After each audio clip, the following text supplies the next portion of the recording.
আপনি 21শে জানুয়ারি Indian secular ফ্রন্টের উদ্যোগে কলকাতা শহীদ মিনার ময়দানে অধিকারের মহাসমাবেশে যাবেন, না আপনার হিয়ারিং এর ডাক পড়েছে ব্লকে যাবেন, এই নিয়ে অনেকে দ্বিধাদ্বন্দ্বের মধ্যে ভুগছে।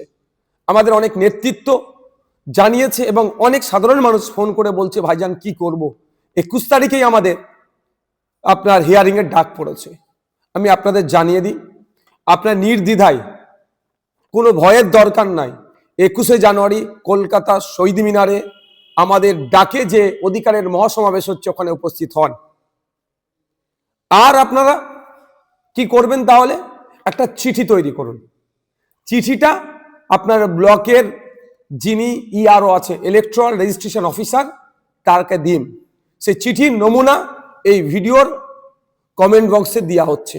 তারপরও আমি একটা ছোট্ট করে দেখিয়ে দিই, বুঝতে পারবেন চিঠিটা কিভাবে লিখবেন। প্রতি মাননীয় বা মাননীয়া ইআরও, আপনার বিধানসভার নাম লিখে অমুক বিধানসভা, তারপরে আপনার জেলার নাম দেবেন, তারপরে কি দেবে বিষয়, শুনানির দিন পরিবর্তনের আবেদন, তারপরে মহাশয় মহাশয়া, মহাশয় পুরুষের জন্য মহাশয়, মহিলার জন্য মহাশয়টা দিলেন, আপনার নাম দেবেন, পিতার নাম দেবেন, পুরো ঠিকানা লিখবেন।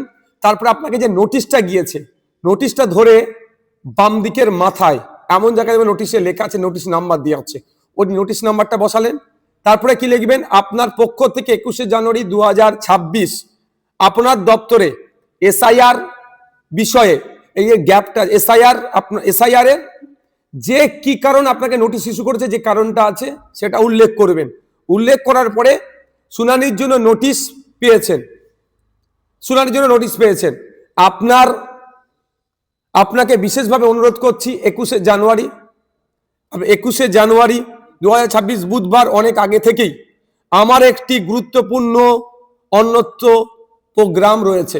আপনি এখানে যা কিছু লিখতে পারেন, দেখো যে মিনস যে আমার একটা বিশেষ কাজ আছে, আগে থেকেই ছিল বা এখন ডিসাইড হয়ে গেছে, গুরুত্বপূর্ণ কাজ আছে, যে কাজটার জন্য যে আপনি তারপরে কি লিখছেন, আচ্ছা এই দিনটার পরিবর্তন করা হোক, নতুন একটি দিন দেওয়া হোক, যে দিনে আমি সশরীরে উপস্থিত থেকে এই হিয়ারিং বা শুনানিতে অ্যাটেন্ড করব। তারপরে ধন্যবাদ সহ আপনার সই করে দিলেন তলায়, যেদিনকে অর্থাৎ সোমবারই আশা করব, সোমবার কি মঙ্গলবার খুব বেশি হলে টার্গেট করবেন, জমা দেবেন, তারিখটা উল্লেখ করে দেবেন। দুটো কপি হবে, একটা ইআরও স্যার বা ম্যাডাম নিয়ে নেবেন, আর একটা আপনার কাছে থাকবে রিসিভ কপিটা। আপনি আসুন কলকাতায় আগামী 21শে জানুয়ারি কলকাতায় বেলা 11টার সময় শহীদ মিনার ময়দানে আসুন, আপনার আমার অধিকার বুঝে নিতে।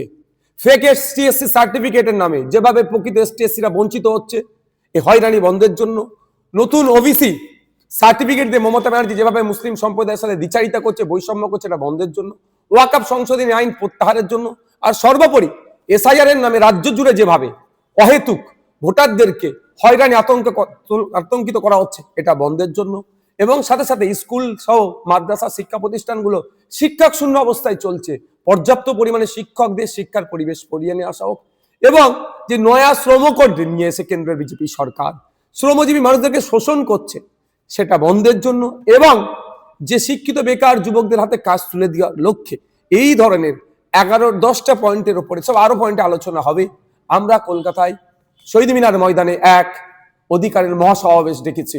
আপনারা আসুন, নিশ্চিন্তে আসুন, আপনারা এই চিঠি একটা করে আপনার ব্লকে ইআরওকে জমা দিয়ে রিসিভ নিয়ে চলে আসুন। কারণ আমি তাও বলছি, গতকালকে election commission of India West বেঙ্গলের সিইও স্যারের সাথে দেখা করতে গিয়েছিলাম, বিভিন্ন বিষয়ে আলোচনা হতে হতে ভার্বালি আমি এটা বলেছিলাম যে এই পরিস্থিতি, এটা কাকতালীয় কি ইচ্ছাকৃত ভাবে আমি সেটা বলতে পারছি না, কিন্তু ব্যাপক জায়গায় 21 তারিখে নোটিশ ইস্যু করা হয়েছে। আমরা মনে করছি বা আমাদের কর্মী সমর্থক মঞ্চে যে আইএসএফ এর প্রোগ্রামকে ভুলণ্ডিত করার জন্য দিকে দিকে যেমন তৃণমূল কংগ্রেস মিটিং মিছিল ওই দিনকে রেখে মানুষকে হয়রানি করার চেষ্টা করছে,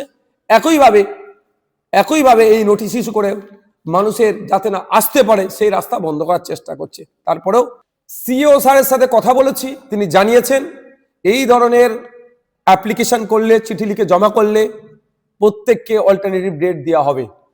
সুতরাং আপনারা নির্দ্বিধায় আগামী 21শে জানুয়ারি কলকাতার শহীদ মিনার ময়দানে অধিকার সমাবেশে বেলা 11টার মধ্যে উপস্থিত হবেন।